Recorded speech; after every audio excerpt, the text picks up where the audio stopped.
الحمد لله نحمده ونستعينه ونستغفره ونؤمن به ونتوكل عليه ونعوذ بالله من شرور أنفسنا ومن سيئات أعمالنا من يهد الله فلا مضل له ومن يضلل فلا هادي له أشهد أن لا إله إلا الله وحده لا شريك له وأشهد أن سيدنا ونبينا ومولانا محمدا عبده ورسوله أرسله ربه بالحق بشيرا ونذيرا وداعيا إلى الله بإذنه وسراجا منيرا صلى الله تعالى عليه وعلى آله وصحبه وبارك وسلم تسليما كثيرا أما بعد فأعوذ بالله من الشيطان الرجيم بسم الله الرحمن الرحيم يوم لا يخزي الله النبي والذين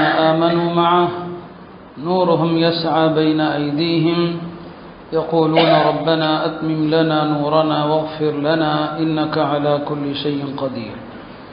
وقال النبي صلى الله عليه وسلم لقد كان فيما قبلكم من الأمم ناس محدثون فإن يكن في أمتي لكان عمر أو كما قال عليه الصلاة والسلام. கணியத்திற்குரிய அல்லாஹ் நல்லடியார்களே, நம்முடைய மார்க்கத்தில் பிடிப்பாக இருப்பதற்கும் நம்முடைய கொள்கைகள் வணக்க வழிபாடுகள் சீராக இருப்பதற்கும் நமக்கு முன்வாழ்ந்தவர்களுடைய வரலாறுகள் அதை குறித்து நாம் தெரிந்திருக்க வேண்டிய அவசியம் இருக்கிறது. குறிப்பாக நபித்தோழர்கள் சஹாபா பெருமக்களுடைய வாழ்க்கை வரலாறு என்பது நம்முடைய உள்ளத்திற்கு ஒலியூட்டக்கூடியதாக இருக்கிறது. அந்த வகையிலே தான் நாம் சஹாபா பெருமக்கள் குறித்து அவர்களது மார்க்கப்பற்று, அவர்களது எளிமை, உலகத்தில் அவர்கள் எப்படி வாழ்ந்தார்கள் என்பதை பற்றியெல்லாம் நாம் தெரிய வேண்டிய அவசியத்தில் இருக்கிறோம். அந்த வகையிலே ஹஜ்ரத் சையதுனா உமர் இப்னுல் கத்தாப் ரலியல்லாஹு அன்ஹு அவர்களுடைய வாழ்க்கையை நாம் தெரிந்து கொள்வது அவசியம். உமருல்லானுடைய வாழ்க்கை என்பது ஒரு ஜும்மா பயானிலே பேசி முடிக்கிற ஒரு பயான் அல்ல. அவர்கள் இஸ்லாத்திற்கு முன்பு எப்படி இருந்தார்கள், இஸ்லாத்தை ஏற்ற பின் எப்படி நடந்தார்கள், ஒரு ஹலீஃபாவாக எப்படி ஆட்சி நடத்தினார்கள் என்பதெல்லாம் ஒரு நீண்ட வரலாறு. நாம் அவர்களது வாழ்க்கையின் சில முக்கிய பகுதிகளை மட்டுமே சொல்கிறோம். ஹுலஃபாய் ராஷிதீன்கள் நால்வருமே இஸ்லாத்தை ஏற்பதற்கு முன்னாலேயே அவர்களுக்கு அல்லாஹ் வழிகாட்டுகிற பல கனவுகளை காட்டியிருக்கிறான். பெருமானார் ஸல்லல்லாஹு அலைஹி வஸல்லம் அவர்களுக்கு நபித்துவம் கிடைப்பதற்கு முன்னரே ஹஜ்ரத் உமர் ரலியல்லாஹு அன்ஹு அவர்களுக்கு சில கனவுகள் வந்தது. சஹீஹ் புகாரியிலே வருகிறது. ஹஜ்ரத் உமர் அவர்கள் உறக்கத்தில் இருக்கிறார்கள், தூக்கத்தில் இருக்கிறார்கள். அறியாமை கால அந்த மக்கள் வழிபடுகிற சிலைகளுக்கு அருகில் தான் தூங்குகிறார்கள். தூக்கத்திலே ஒரு மாடுண்டு அறுக்கப்படுகிறது. பக்கத்திலேயே ஒரு சப்தமும் வருகிறது. மக்கள் ஒரு பக்கம் மாட்டை அறுக்கிறாங்க, சிலைகளுக்கு கும்பிடுறாங்க. ஒரு அசரீரி ஒன்று கேட்கிறது. அந்த சப்தம் யா ஜலீஹ் அம்ருன் நஜீஹ் ரஜுலுன் ஃபஸீஹ் யகூலு லா இலாஹ இல்லல்லாஹ் என்று ஒரு சத்தம் வருது. யா ஜலீஹன் சொன்னா பகைத்து கொள்பவரே, இதோ இந்த மனிதர் நேரான வழியை உங்களுக்கு காட்டுகிறார், வெற்றிகரமான ஒரு பாதையை உங்களுக்கு காட்டுகிறார், அவர் லா இலாஹ இல்லல்லாஹ் என்று சொல்வார் என்று ஒரு சத்தம் வருது. உமர் ரலியல்லாஹு அன்ஹு அவர்கள் உறக்கத்திலேயே பார்க்குறாங்க இந்த சத்தம் எங்கே வருதுன்னு சொல்லி. மறுபடியும் அப்படி ஒரு சத்தம் வருது. ஒரு மனிதர் வருவார், தூய வார்த்தையில் பேசுவார், அவர் சொல்லக்கூடிய விஷயம் வெற்றியை தரும், அவர் லா இலாஹ இல்லல்லாஹ் சொல்வார் என்று. இதெல்லாம் கனவுல நடக்குது. அந்த கனவிலிருந்து எழுந்திருக்கிறாங்க. இந்த கனவு கண்ட கொஞ்ச நாளில் நபி ஸல்லல்லாஹு அலைஹி வஸல்லம் அவர்களுடைய நபித்துவ செய்தி மக்களிடையே வருகிறது. உமர் ரலியல்லாஹு அன்ஹு அவர்கள் இப்படி ஒரு நபி வரப்போவதை அவர்கள் ஏற்கனவே அறிந்ததை நாம் பார்க்கிறோம். கனவின் மூலமாக பெருமானார் ஸல்லல்லாஹு அலைஹி வஸல்லம் அவர்கள் சொன்னார்கள், லகத் கான ஃபீமா கப்லக்கும் மினல் உமமி நாசும் முஹத்தஸூன். முன்வாழ்ந்த சமுதாயங்களில் அல்லாஹ் எண்ணுவதை அப்படியே பேசக்கூடியவர்கள் இருந்தாங்க. அவர்களுக்கு பேர் முஹத்தஸ். அவங்க நாவில் என்ன வரும், அல்லாஹ் நினைப்பது நாவில் வரும். அப்படி நபி சில பேர் இருந்தாங்க. ஆனால் அவங்க நபிமார்கள் அல்ல.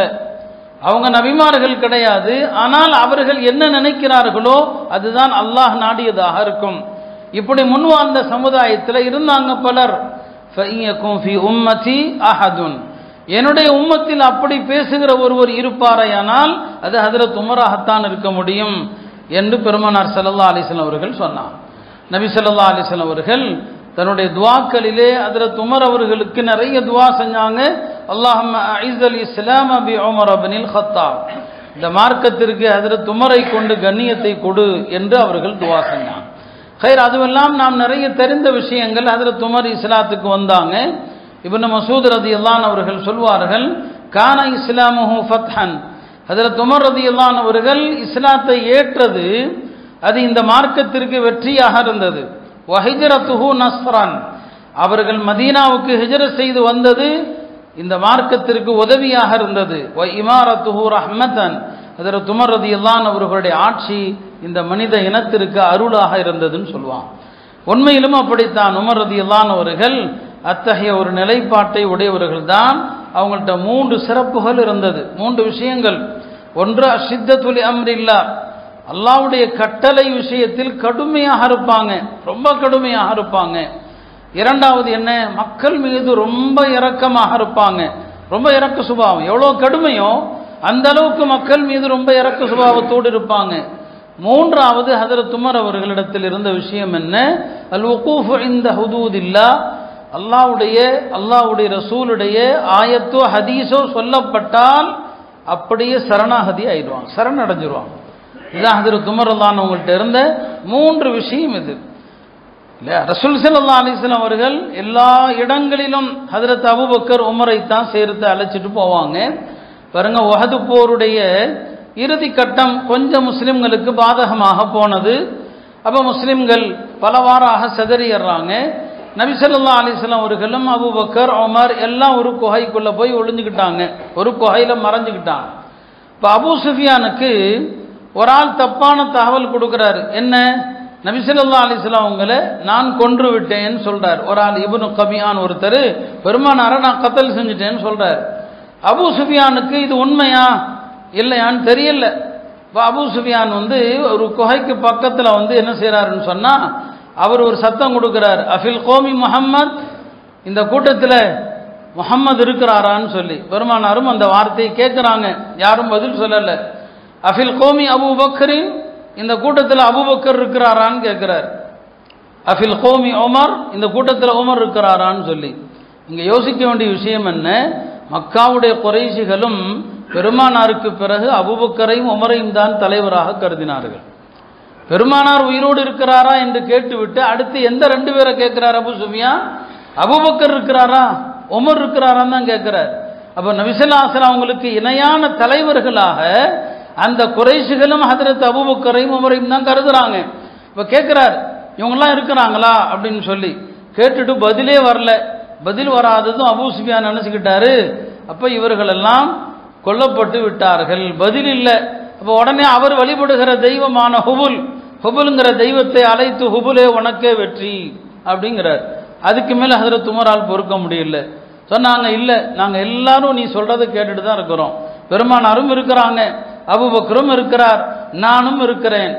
எங்களுக்கு மௌலா அல்லாஹ் தான், உனக்கு எந்த எஜமானும் இல்லை, எங்களுடைய எஜமான் அல்லாஹ் என்று ஹஜ்ரத் உமர் ரலியல்லாஹு அன்ஹு அவர்கள் பதில் அளித்ததாக நாம பார்க்கிறோம். அவர் ரசூல் ஸல்லல்லாஹு அலைஹி வஸல்லம் அவங்களோடு எப்போதும் உடனிருந்த ஒரு முக்கியமான தோழராக ஹஜ்ரத் அபூபக்கர் ரலியல்லாஹு அன்ஹு அவர்கள் இருந்தாங்க, உமர் ரலியல்லாஹு அன்ஹு அவர்கள் இருந்தாங்க.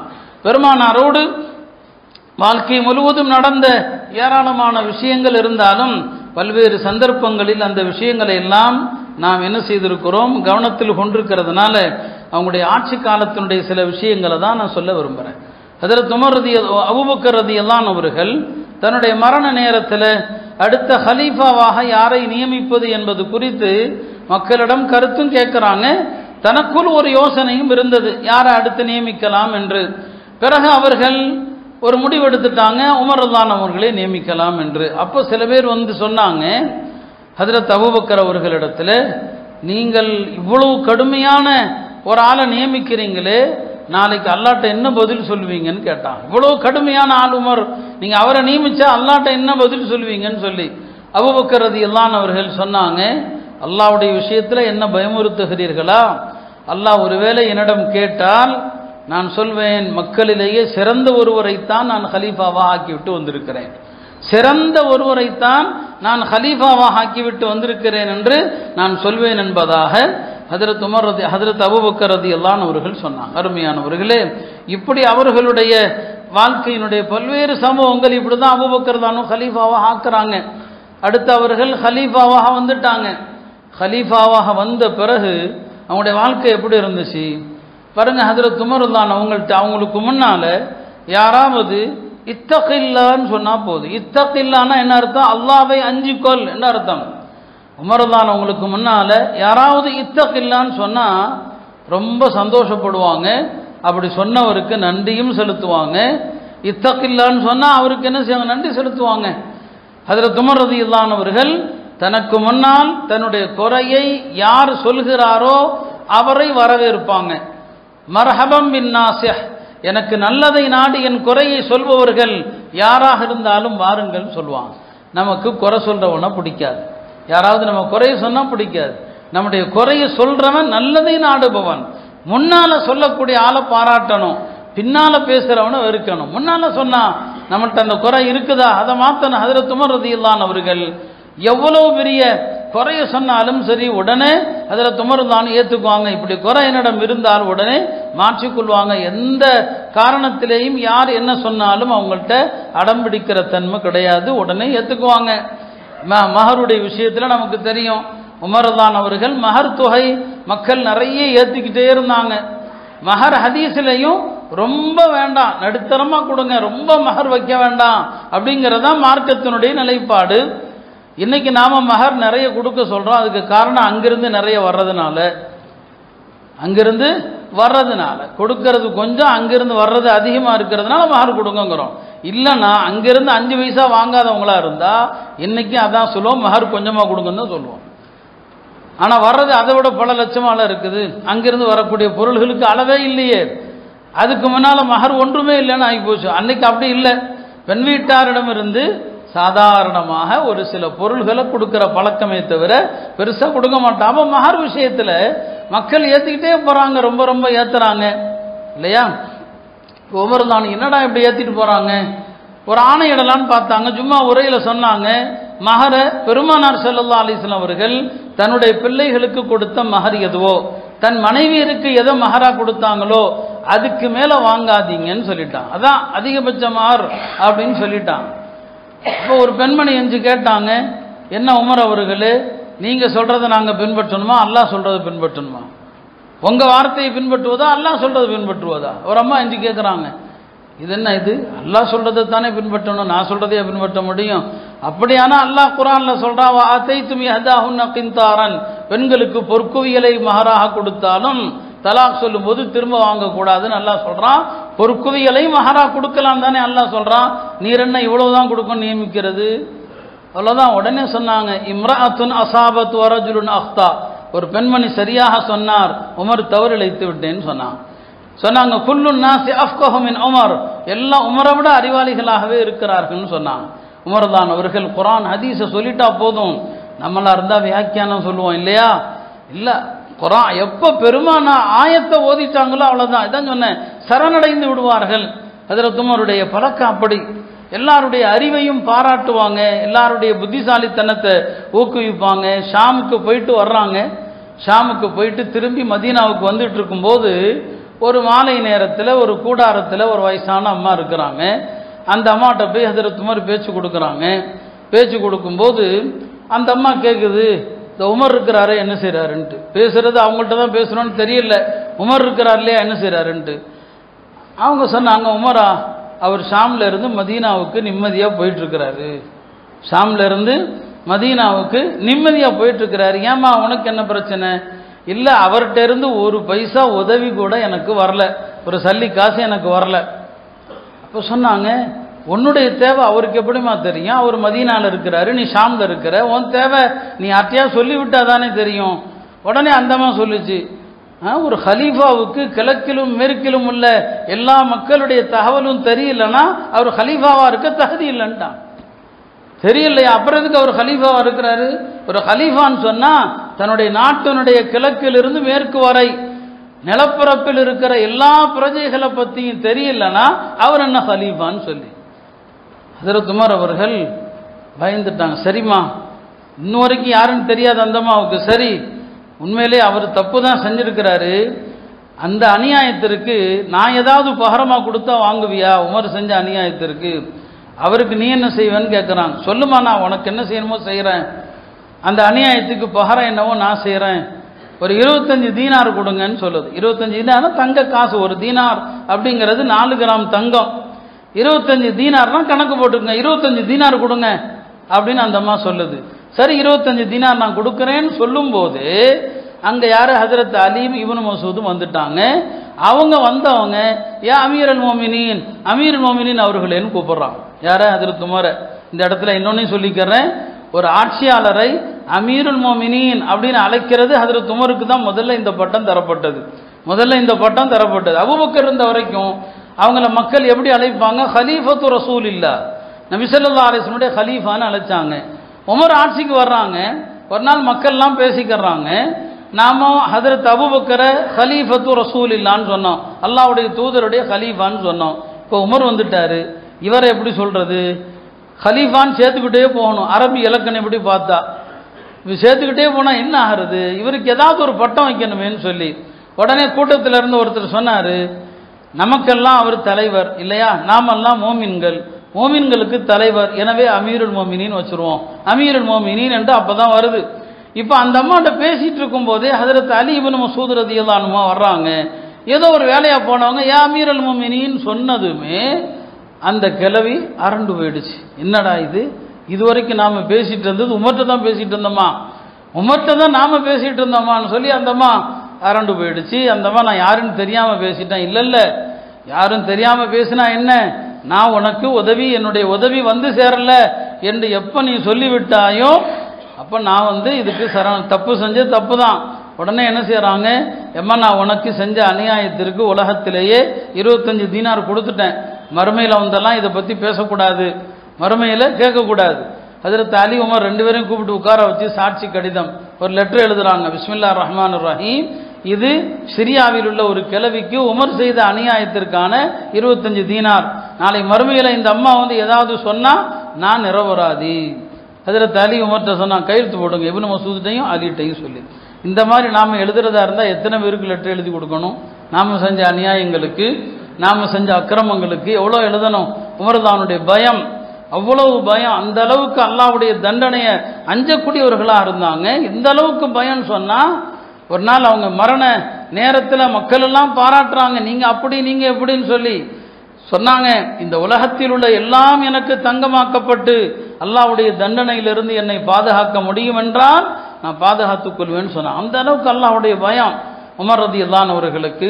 அப்ப அந்த கிழவியை பாராட்டுனாங்க, உன்னுடைய புத்திசாலித்தனமான பேச்சு என்னை ஆச்சரியத்தில் ஏற்படுத்துகிறது. அப்போதும் சொல்லுவாங்க, இந்த கிழவி உமரை விட ரொம்ப விளக்கசாலி பெண்மணி என்று சொன்னாங்க. அருமையானவர்களே, நீதம், ஹஜ்ரத் உமருடைய நீதத்தை பத்தி சொல்லணும்னா ஒன்றல்ல ரெண்டல்ல, அவங்களுடைய நீதம் யாராக இருந்தாலும் சரி. அவங்களுடைய மகன் அபு ஷஹ்மா என்பவர் தப்பு பண்ணிட்டாரு.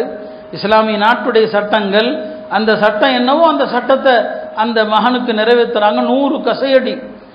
அவர் நோயாளியாக இருக்கிறார். எல்லாரும் பரிந்துரை செய்றாங்க, கலீஃபா அவர்களே கொஞ்சம் அவருக்கு தள்ளி போடுங்க, தண்டனையை தள்ளி போடுங்க, மார்க்கத்தில் இடம் இருக்குது இல்லையா, அவரை பின்னால அப்படி இடம் இருக்குது, ஒரு தப்பு செஞ்சவனுக்கு இப்ப தண்டனை கொடுக்கணும், இப்ப நோயாளியா இருக்கிறாரு, தண்டனையை தள்ளி போடலாம். அப்படி சம்பவங்கள் பெருமானார் ஸல்லல்லாஹு அலைஹி வஸல்லம் காலத்துல நடந்திருக்கு. எல்லாம் சொல்றாங்க தள்ளி போடுங்கன்னு சொல்லி. ஏன்னா ஹலீஃபாவுடைய மகன், நான் இப்ப தள்ளி போட்டா அது தப்பான உதாரணம். அவரை 100 கசையடை அடிக்கும் போது ஹஜ்ரத் உமர் பக்கத்திலே தான் நிற்கிறாங்க. அவர் தண்ணி கேட்கிறாரு, எனக்கு தண்ணி கொடுங்க. இல்ல மகனே, நான் தண்ணி கொடுத்தா அது அநியாயமா போயிடும், நீங்க இதுல இறந்து போனா சொர்க்கத்துல இதை விட சிறந்த தண்ணியை குடிப்பேன்னு சொன்னாங்க. கடைசியில் அவர் அதுல இறந்தும் போயிட்டார். 100 கசையடி அடித்ததுல இறந்தும் போயிட்டார். எந்த விஷயத்திலும் மார்க்கன் வந்துட்டா ஹஜ்ரத் உமருக்கு முன்னால அந்த நேர்மை நீதியில எந்த விமர்சனமும் நீங்க பார்க்க முடியாது. இந்த மாதிரி எல்லாம் ஒரு மனுஷனால வாழவே முடியாது. எளிமைக்கு என்னங்க, உதாரணத்திற்கு எவ்வளவு எளிமை. ஜும்மாவுடைய ஹுத்பாவில் ஒரு நாள் மெம்பரில் ஏறுறாங்க. ஹஜ்ரத் உமருடைய ஆடையில் இருக்கிற ஒட்டுகளை மக்கள் எண்ணினார்கள். 12 ஒட்டுகள் இருந்தது. 12 ஒட்டுகள் இல்லையா? இன்னைக்கு நாம லேசான ஓட்டைகள் இருந்தால் கூட அந்த ஆடைகளை பழையதனை நாம கழிக்கிறோம். எல்லாருடைய வாழ்க்கையிலும் ஒரு வகையான ஆடம்பரம் தான். ஆனால் ஹஜ்ரத் உமர் அவர்கள் 12 ஓட்டைகள் இருக்கிறது. அவங்களுடைய காலத்தில் ஒரு பயங்கரமான பஞ்சம் வந்துச்சு. அந்த பஞ்ச காலத்தில் உமர் ரலியல்லாஹு அவர்கள் நல்ல உணவை சாப்பிட மாட்டேன்னு சொன்னாங்க. நல்ல உணவை, மக்களுக்கு இந்த பஞ்சம் தீர்ற வரைக்கும் நல்ல உணவு சாப்பிடவே கூடாது முடிவெடுத்தாங்க. பாருங்க, ஹஜ்ரத் உமர் ரலியல்லாஹு அவர்கள் இறைச்சி ரொம்ப சாப்பிட வேண்டாம்னு சொன்னாங்க. இறைச்சி ரொம்ப சாப்பிட வேண்டாம். இறைச்சியும், இது உமர் சொன்ன வார்த்தை, நான் சட்டமா சொல்லலை. ஏன்னா சில வார்த்தையை சொன்ன பிடிச்சிக்குவாங்களே. சொன்னாங்க, மதுவுக்கு என்ன தன்மை இருக்குதோ இறைச்சிக்கும் அதே தன்மை இருக்குதுன்னு சொன்னாங்க. மதுபானம் குடிச்சவனுக்கு என்ன ஏற்படும், அதெல்லாம் இந்த இறைச்சி ஒரு வகையான போதை தான். இறைச்சியும் மனிதனுக்கு நிறைய பாவங்களை செய்ய தூண்டும். சாப்பிடலாம், மார்க்கத்தில் ஹலால், அல்லாஹ் ஹலால் ஆக்கினதை ஹராமாக்க முடியாது. ஆனால் அளவோடு சாப்பிடணும். நாம் இறைச்சி இல்லாமல் எதையாவது நாம் செய்கிறோமா என்ன? எல்லாவற்றிலும் நாம் என்னங்க இறைச்சி பழக்கிட்டோம். விருந்துனா இறைச்சி இருக்கணும்னு சொல்லி. வலீமா மார்க்கத்தில் சுன்னத்து தான். நபி ஸல்லல்லாஹு அலைஹி வஸல்லம் காலத்தில் வலீமால பெருமானாருடைய மனைவியர் எத்தனை பேரை நிக்கா செஞ்சாங்களோ, ஒரே ஒரு மனைவியை நிக்கா செய்த போது மட்டும்தான் கரியர் என்னங்க விருந்து. யார? ஜைனப் ரத்தான் அவங்கள. மற்ற எல்லா பெண்களுடைய நிக்காகிலும் வலீமா என்ன? சாதாரண நெய், பாலாடை கட்டி, தேனு, இதுதான் வலீமாங்கிறது. அப்ப அருமையானவர்களே, உமர் ரலியல்லாஹு அவர்கள் ரொம்ப ரொம்ப எச்சரிப்பாங்க. ரொம்ப இறைச்சி சாப்பிடாதீங்கன்னு சொல்லுவாங்க. அவங்களுடைய மகன் இவனு உமர்கிட்ட ஒரு நாள் பார்க்குறாங்க, முன்னால் இறைச்சி இருக்குது. என்ன மகனே இது? இறைச்சி. ஏன் இப்படி? இல்லை, ஆசைப்பட்டா வாங்கினேன். ஆசைப்பட்டதை எல்லாம் சாப்பிடாதேன்னு நான். இன்றைய நம்முடைய முசீபத்தே அதுதான். ஆசைப்பட்டதை எல்லாம், எல்லாவற்றையும் அடைய வேண்டும்ங்கிறது தான் ஹலால் ஹராமுடைய எல்லைகளை தாண்ட வைக்குது. அருமையானவர்களே, ஹஜ்ரத் உமருடைய ஆட்சி காலத்தில், அவங்க காலத்தில் நடந்த வெற்றிகள் இருக்கு இல்லையா, அதற்கு பிறகு எந்த ஹலீஃபாவும் அவ்வளோ பெரிய வெற்றி ஈட்டினதில்லை. இன்றைய பாரசீகம், ரோம் எல்லாம் அவங்களுடைய காலத்தில் தான் அவ்வளோ பெரிய வெற்றிகள், வரலாறு காணாத வெற்றியை குவித்தாங்க. உமர் ரலியல்லாஹு அவர்கள் தான் சில விஷயங்களுக்கு முதல் முன்னோடி. அவங்க தான் குர்ஆனை தொகுக்கிறதுக்கு ஆலோசனை கொடுத்தது ஹஜ்ரத் உமர் தான். அபூபக்கர் அவங்களுக்கு குர்ஆனை தொகுத்து இப்போ நம்மள்ட்ட இருக்கு இல்லையா, இந்த தொகுப்பு அவங்க தான் ஆலோசனை கொடுத்தாங்க. முதலாக தராவீஹுடைய தொழுகையை ஜமாத்தாக நடைமுறைப்படுத்தியது ஹஜ்ரத் உமர் தான். உமர் தானுடைய காலத்துக்கு முன்னால மக்கள் தராவீஹ் தனித்தனியாக தான் தொழுதுட்டு இருப்பாங்க. நபி ஸல்லல்லாஹு அலைஹி வஸல்லம் அவங்க ஹயாத்தில் ஒரு 3 நாள் ஜமாத்தா தொழுதான். 3 நாள் ஜமாத்தான்னு சொன்னால் திட்டமிட்டு தொழலை. நபி ஸல்லல்லாஹு கடைசி 10ல் இத்திகாஃப் இருக்கிறாங்க. ஒரு நாள் பெருமானார் வளமை போல எழுந்து நள்ளிரவில் தொலை நிற்கிறாங்க. பெருமானார் தொழுகிறாங்களே, பின்னால் ஒரு 5-6 பேர் 10 பேர் யாரெல்லாம் பள்ளியில் இருந்தாங்களோ எல்லாரும் சேர்ந்துட்டாங்க. காலையில் விடிஞ்சதும் பேச்சு வருமா இல்லையா?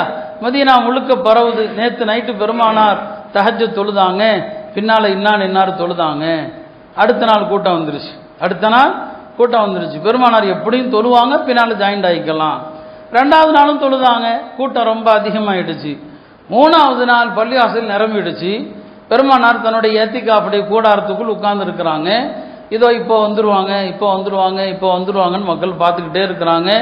நபி ஸல்லல்லாஹு வெளியே வர்றதாக இல்லை. ஜனங்களும் ஒருவேளை நபி ஸல்லல்லாஹு தூங்கிட்டாங்களோ அப்படிங்கிறதுக்காக என்னென்னவோ செய்கிறாங்க. சில பேர் சுப்ஹானல்லாஹ்ங்கறாங்க, தஸ்பீஹ் செஞ்சு பார்க்குறாங்க. சில பேர் சின்ன சின்ன பொடி கள்ள தூக்கிலாம் போடுறாங்க, உள்ளே போய் விழுந்துருமா, எஞ்சிட மாட்டாங்களான்னு சொல்லி. நபி ஸல்லல்லாஹு வரவே இல்லை வெளியில். ஃபஜ்ருக்கு தான் வந்தாங்க. ஃபஜ்ர் தொழுதுட்டு சொன்னாங்க, ராத்திரி நீங்கள் செஞ்ச எல்லாமே தெரியும், பார்த்துட்டு தான் இருந்தேன், ஆனாலும் வெளியே வரல. நான் இப்படியே தொடர்ந்து தொழு வச்சா நீங்கள் ஃபரலாக ஆக்கிடுவீங்க. மார்க்கத்தில் சுன்னத்தா வைக்கணும், நஃபிலா வைக்கணும். எதையும் அதனை இடத்தை விட மேலே தூக்கவும் கூடாது, எதையும் கீழே இறக்கவும் கூடாது. நான் தொடர்ந்து ஜமாத்தை தொழுதா நீங்கள் ஃபரலாக்கிடுவீங்க. ஹஷீத்து வாங்கி ஃபரதா அலைக்கும் வரல. 3வது நாள் விட்டுட்டாங்க. இதுதான் நபி ஸல்லல்லாஹு அலைஹி வஸல்லம் காலத்தில் நடந்த விஷயம். அபூபக்கர் காலத்திலேயே ரமதானில் மக்கள் தனித்தனியாக தான் தொழுவாங்க. உமர் ரலியல்லாஹு காலத்தில் தான் ஒரு நாள் நள்ளிரவு தான், இரவில் அப்படியே வருவாங்க. இரவில் எல்லாத்தையும் பார்வையிடுவாங்க. பார்க்குறாங்க மஸ்ஜிது நபவியில் அங்கங்கே தனித்தனியாக எல்லாம் தொழுதுட்டு இருக்கிறாங்க. என்னடா இப்படி தொழுகிறாங்களே, எல்லாரையும் ஒன்று சேர்த்தாங்க. உபய் இப்னு கஅப், தமீமுத் தாரி 2 பேரையும் போட்டு எல்லாம் ஜமாத்தா தொழுவுங்க அப்படின்னு சொன்னாங்க. அப்பதான் ஹஜ்ரத் உமர் ரலியல்லாஹு அவர்கள் இந்த 20 ரக்காத் நடைமுறையை அப்பதான் கொண்டு வந்தாங்க. அவர்கள் ஆரம்பித்த அந்த நாளிலிருந்து ஏறத்தாழ 14 நூற்றாண்டுகள் 2 ஹரம்களிலும் 20 ரக்காத்தா இருந்துச்சு. உலகம் பூரா 20 ரக்காத்தா இருந்துச்சு. இந்த ஒரு கூட்டம் வந்தாங்க, இல்லை 8 ரக்காத்துன்னு சொன்னாங்க. இன்னைக்கு பெரிய கைசேதம். இந்த கொரோனாவை காரணம் காட்டி சவுதி அரசாங்கம் தராவீக 10 ரக்காத்தாச்சு, 8 10 பல கருத்துக்கள் 10 ரக்காத்தாக்குனா அதை அப்படி நிரந்தரமாகவே ஆக்கிட்டாங்க. இது உமர்லானுடைய மகத்தான சுன்னத்து. அந்த சுன்னத்தை புதைகுழியில் போட்டு மிதிச்சுட்டாங்க. 20 ரக்காத்து தொழுகிறத ஒரே அடியா விட்டுட்டாங்க. இப்போ ரமலான்ல மக்களை உம்ரா போங்கன்னு சொல்றதுக்கே பயமா இருக்கு. ஏன்னா அங்க நடக்கிறதையெல்லாம் ஆதாரமா எடுத்துட்டு வந்துருவான். அங்கேயே 10 நடக்குது, அங்க நடந்த ஆதாரம் இல்லை. அங்க போறவங்களுக்கு நாம சொல்றது 10 ரக்காத் தனியா தொழுவுங்க, 10 ரக்காத் முடிச்சுட்டு வந்து ரூம்ல வந்து தனியா தொழுவுங்க. 20 ரக்காத் தான் ஹஜ்ரத் உமருடைய காலத்தில் ஏற்பட்ட ஒரு சுன்னத். அது உமர்லான் அவர்கள் நிறைய விஷயங்களுக்கு அவர்கள் ஒரு அழகான முன்மாதிரியாக இருந்தாங்க. அருமையானவர்களே, உமர் ரலியல்லாஹு அவர்கள் ரொம்ப ரொம்ப மக்களுடைய விஷயங்கள்ல கவனம் செலுத்துவாங்க. இரவு நேரத்தில் யாராருக்கு என்னென்ன தேவைகள் எல்லாத்தையும் பார்ப்பாங்க. பாதிக்கப்பட்ட மக்கள் எல்லாருடைய விஷயத்திலையும் உமர் ரலியல்லாஹு அவர்கள் இறங்கி வருவாங்க. அதுல தான் ஒரு பெண்மணி பால்ல தண்ணி கலக்கக்கூடாதுன்னு சொல்றது, அவங்க தாயார் கேட்கறது, அந்த பெண் யாருன்னு விசாரிக்கிறாங்க. பாருங்க, ஒரு பால் விற்கிற பெண், சாதாரண குடும்பத்து பெண். அந்த பெண்மணியினுடைய இறையச்சம், அந்த பெண்ணுடைய வார்த்தைகளை கேட்டுட்டு காலையில தம் பசங்களை எல்லாம் கூப்பிடுறாங்க. எல்லாத்தையும் கூப்பிட்டு, உங்களை யாருக்குப்பா கல்யாணம் ஆகல என்று கேட்குறாங்க. பசங்களை கூப்பிட்டு, அவங்களுக்கே தெரியும் உங்களை யாருக்கு கல்யாணம் ஆகல. அப்போ ஆசிம் சொல்றாரு, எனக்கு கல்யாணம் ஆகலைங்கிறாரு. அப்படியா, அந்த பெண்ணை கூட்டுவாங்க. இரவுல பால்ல தண்ணி கலக்கக்கூடாது, அல்லாஹ் பார்த்துட்டு இருக்கான்னு சொன்னாங்க இல்லையா, அந்த பெண்ணுக்கு தம் மகன் ஆசிமன் நிக்காக பண்ணி வச்சிடறாங்க. அவ்வளோதான். அந்த காலத்தினுடைய எளிமை, பெரிய படோடாவம் கிடையாது. ஹலீஃபாவுடைய மகனுக்கு ஒரு சாதாரண வீட்டுடைய ஒரு பெண் தக்வாவை தான் பார்த்தாங்க, இறையச்சத்தை பார்த்தாங்க, வேற எந்த ஒரு அம்சத்தையும் பார்க்கல. அந்த பெண்ணுக்கு மனமுடித்து கொடுத்தாங்க. அந்த பெண் வழியாக வந்தவர் தான் யாரு?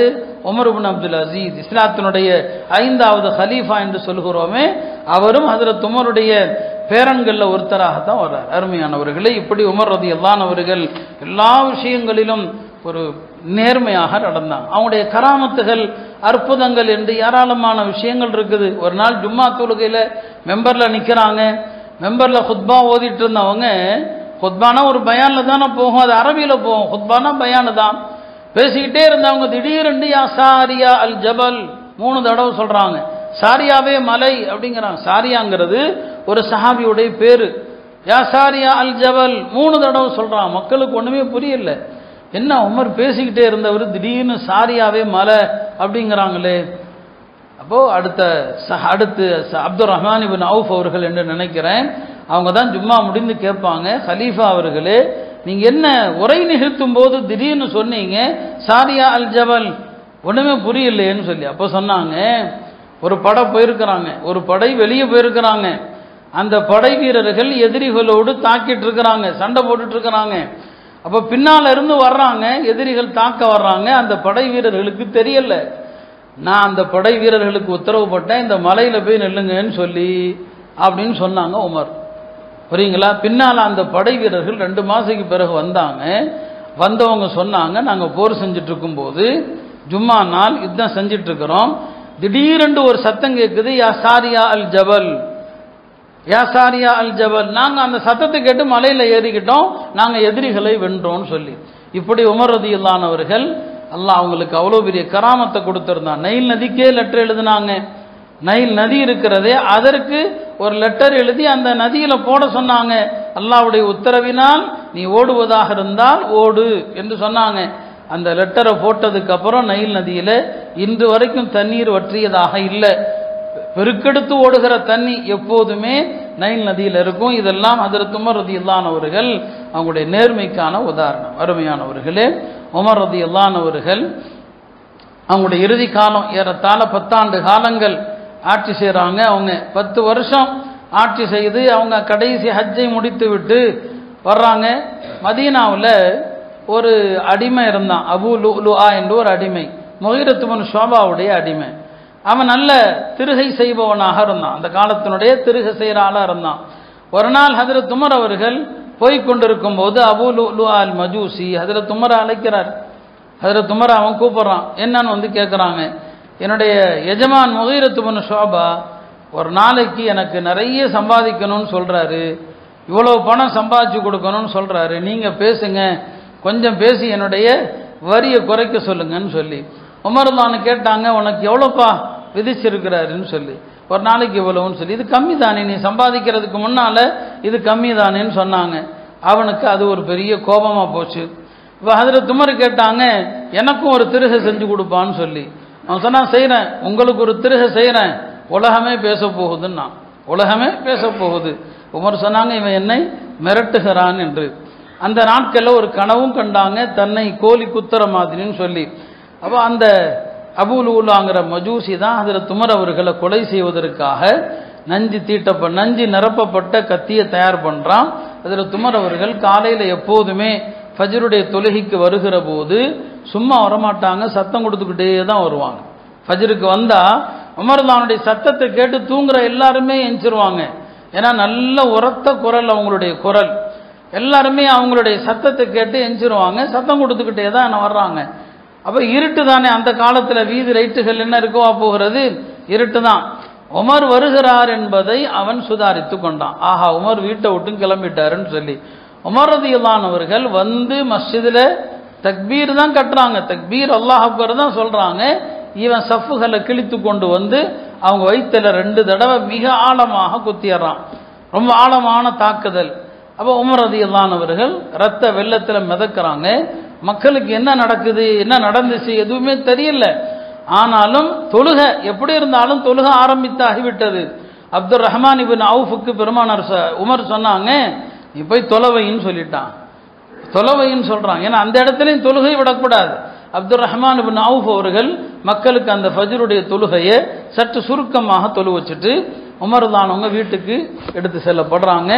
கடுமையான ரத்த என்னங்க வயிறு தாக்கப்பட்டிருக்குது, பால் கொடுத்தா அது வயிற்றுல வெளியே வந்துடுது. அப்போயே ஒரு மருத்துவர் சொன்னார், இது பிழைக்கிற வியாதி இல்லைன்னு சொல்லி. உமர் ரலியல்லாஹு அவர்கள் அந்த மரண தருவாயில் ஒரு மனிதன் இறப்பதற்கு முன்னால என்ன செய்யணும் நமக்கு அதை காட்டி கொடுக்குறாங்க. தன்னுடைய கடன்கள் குறித்து மகன்கிட்ட சொல்றாங்க, மகனே எனக்கு இவ்வளோ கடன் இருக்குது, இந்த கடனை அடைக்கிறதுக்கு நீ என்ன செய்யணும் அதையெல்லாம் சொல்றாங்க. பாருங்க, இறக்கிற மனிதருக்கு இந்த அக்கறை வேண்டும். நம்ம பல தடவை திரும்ப திரும்ப அதைத்தான் சொல்றோம். தன் பிள்ளைகளுக்கு எதை சொல்லணும், மகனை கூப்பிட்டு அதான் சொல்றாங்க, நீங்க இதெல்லாம் என்ன செய்யுங்க பண்ணுங்க, இந்த கடனை இப்படியெல்லாம் அடைங்க என்பதாக மகனுக்கு சொல்றாங்க. பெருமானாருக்கு பக்கத்தில் அடக்கப்படணும். அன்னை ஆயிஷா ரலியல்லாஹு அன்ஹா அவர்களிடத்துல அனுமதி கேட்க சொல்றாங்க. ஏன்னா அவங்களுடைய இடம் அது, அவங்களுக்கான இடம், அதனால அவங்களுடைய அனுமதியை கேளுங்கன்னு சொல்றாங்க.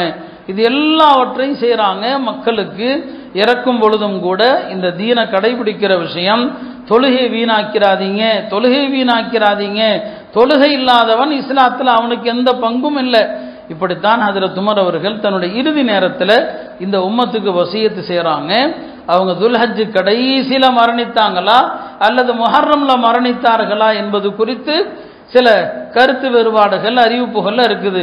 இந்த முஹர்ரமுடைய ஆரம்ப நாட்கள்ல தான் ஹஜ்ரத் உமரும் ஷஹீதாக்கப்பட்டான். ஆனால் அதே நேரத்தில் இந்த ஷியாக்கள் கர்பலாவுடைய விஷயத்தை பெரிதுபடுத்தி முஹர்ரம் என்றாலே ஹுசைன் ரலியல்லாஹு அவர்கள் ஷஹீதாக்கப்பட்டதை பெருசாக்கிட்டாங்க. உமர் ரலியல்லாஹு அவர்கள் கொல்லப்பட்டதை யாருமே பேசுறதே இல்லை. அவங்க எப்படி கொல்லப்பட்டாங்க அந்த விஷயம் மக்கள் மனதில் அறவே இல்லாத அளவுக்கு ஆக்கிட்டாங்க. அருமையானவர்களே, நமக்கு என்னங்க ஹஜ்ரத் உமர் ரலியல்லாஹுடைய வாழ்க்கை பெரிய படிப்பினைகளை தரக்கூடியது, பெரிய படிப்பினை. பெருமானார் ஸல்லல்லாஹு அலைஹி வஸல்லம் காலத்தில் ஹஜ்ரத் உமர் ரலியல்லாஹு அவர்கள் சொல்றதெல்லாம் மார்க்கமாகவே ஆகும். என்ன பேசுறாங்களோ மார்க்கம், அவங்க விரும்புறது மார்க்கம். ஒரு முறை அவங்க அல்லாஹ்ட்ட துஆ செய்றாங்க, யா அல்லாஹ் மதுபான விஷயத்தில் எங்களுக்கு தெளிவை காட்டு, அல்லாஹும்ம பய்யின் லனா ஃபில் ஹம்ரி பயானன் ஷாஃபியா, மதுபானத்தின் விஷயத்தில் எங்களுக்கு தெளிவை கொடு.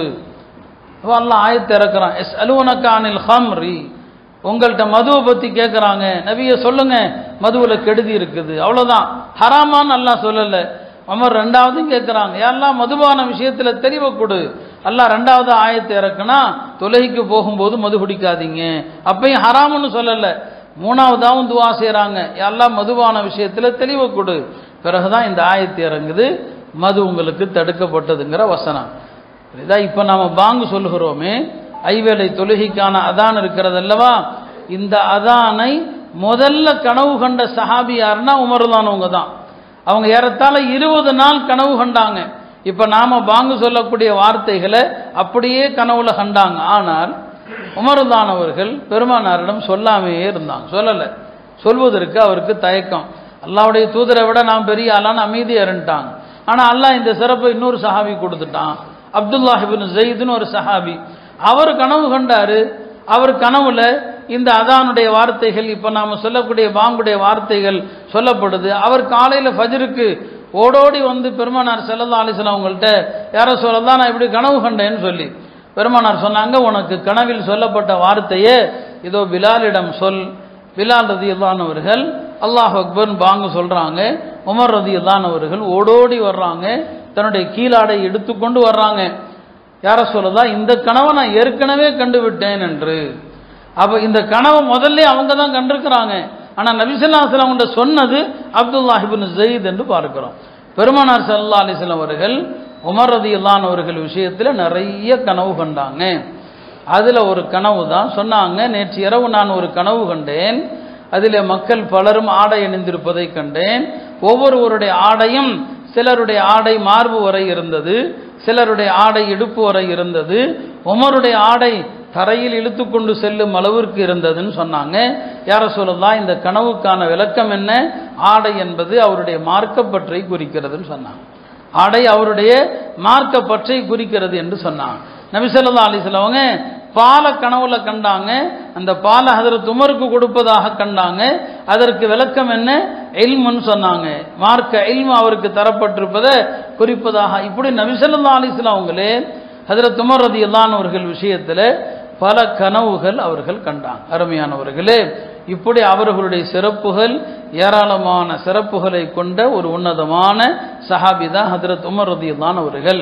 நாம் எதற்காக சொல்றோம்? நம்முடைய சஹாபாக்களை குறித்து, நபித்தோழர்கள் குறித்து யாராவது விமர்சித்தால் அவர்களை நாம் ஏற்றுக்கவே கூடாது. சஹாபாக்களை விமர்சிக்கிற யாரும் நமக்கு தலைவர்களாக ஆக முடியாது. அதற்கு தான் இதை சொல்கிறோம். இந்த தலைப்புகளை இப்போ பேசுனா, இப்போ எதுக்கு இதெல்லாம் பேசுறீங்கன்னு சில பேர் கேட்குறாங்க. இப்போ தேவையான்னு சொல்லி, கண்டிப்பாக இப்போ தான் பேசியாகணும். இதுதான் பேச வேண்டிய நேரம். ஏன்னா இப்போ சமீப காலங்களில் இந்த இணையதளங்கள் வழியாக ஷியாக்களுடைய கொள்கை நிறைய பரப்பப்படுது. அருமையானவர்களே, ஈரானில் பல தெருக்களுக்கு வைத்திருக்கிற பேர் என்னன்னா, அதில் துமரை கொலை செய்தான் பாருங்க, அபு லூலுவா, அவனுடைய பெயரை தான் பல தெருக்களுக்கு வச்சிருக்கிறான். யாருடைய பேர்? அபு லூலுவாங்கிறவனுடைய பேரை வச்சிருக்கிறான்.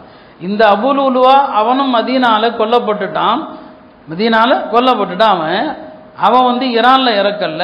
ஆனால் இந்த ஈரானியர்கள் ஹஜ்ரத் உமரை கொலை செஞ்ச அபு லூலுவா இருக்கிறானே, அவனை போற்றும் விதமாக அவன் பேர்ல ஒரு தர்கா கட்டி வச்சிருக்கிறான். தர்கானா கபர் இருக்கணும்னு தேவையில்லையே, நாமளே எத்தனையோ ஊர்களை பார்க்குறோம் இல்லையா? அவன் பேர்ல அபு லூலுவாங்கிற பேர்ல கட்டி வச்சிருக்கிறாங்க. அப்ப இந்த அளவுக்கு ஹஜ்ரத் உமர் ரலியல்லாஹு அன்ஹு அவர்கள் மீது அவர்களுக்கு வெறுப்பு. ஏன்னா உமர் ரலியல்லாஹு அன்ஹுடைய காலத்துல தான் இந்த ஈரானும் வெற்றி கொள்ளப்படுது. மஜூசிகள், நெருப்பு வணங்கிகள், அவர்களை ஹஜ்ரத் உமர் தான் ஒடுக்குனாங்க. இன்றைய ஈரானிகளுக்கும் அந்த நெருப்பின் மீது ஒரு பாசம் இருக்கும், நெருப்பின் மீது ஒரு பற்று அவங்களுக்கு இன்னைக்கு வரைக்கும் உண்டு. அதனால தான் நாம் சொன்னோம், நாம் இந்த உலகத்தில் நடக்கக்கூடிய அரசியல் போர்கள், சண்டைகள், இதையெல்லாம் வச்சு மார்க்கத்தை இடப்படக்கூடாது. யாரும் யாரையும் தாக்கலாம், யார் பக்கம் நியாயம் இருக்குதோ அவர்கள் பக்கம் நிற்கலாம், அதோடு முடித்து கொள்ளலாமே தவிர அதற்காக மார்க்கத்துக்கான அளவுகோல் கிடையாது. நம்முடைய நபியின் தோழர்களை, அதுவும் அவங்களுக்கு நெருக்கமான தோழர்களை ஏசுகிற யாரா இருந்தாலும் சரி, அது ஈரான் என்றல்ல, இங்க இருக்கிற சில இயக்கத்தினுடைய தலைவர்களும் சஹாபாக்களை திட்டுறவன் இங்கேயும் இருக்கிறான். நாம் அவங்களே ஏற்றுக்கிறது கிடையாது, அவர்களும் வழிகேடர்கள் தான். எனவே சஹாபிகள் குறித்து எந்த விமர்சனம் யார் செய்தாலும் அவர்கள் நமக்கு முன்னோடிகள் கிடையாது. எனவே தான் நம்முடைய சத்திய சஹாபாக்களுடைய எல்லா வழிமுறைகளையும் நாம் தெரிந்திருக்க வேண்டும்.